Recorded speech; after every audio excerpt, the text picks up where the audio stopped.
Le football portugais est en ébullition après la demi-finale explosive entre le Sporting et le FC Porto, qui s'est soldée par une victoire du Sporting 1-0.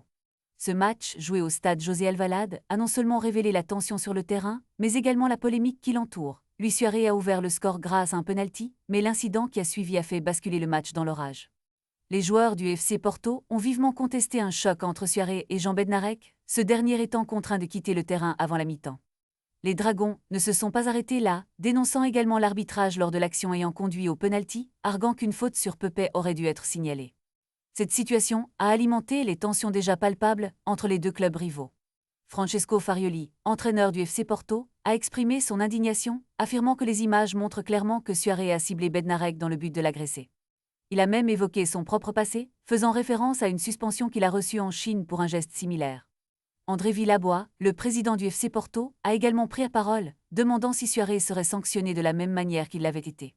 Face à ces accusations, Frederico Varanda, président du Sporting, a immédiatement réagi, rejetant les accusations de Porto. Il accuse son rival de vouloir détourner le débat vers l'arbitrage et de vouloir faire de Suarez un bouc émissaire.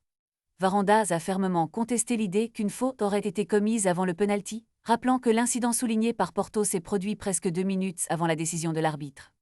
La tension entre les deux présidents est palpable, Varanda n'hésitant pas à qualifier Villabois de menteur, affirmant qu'il vit au crochet du football. Cette montée des tensions n'est pas nouvelle, et elle promet de s'intensifier à l'approche du match retour prévu le 22 avril au Dragao. Alors que le Sporting a réussi à prendre l'avantage avec un seul but d'écart, la rivalité entre ces deux clubs emblématiques est loin d'être terminée.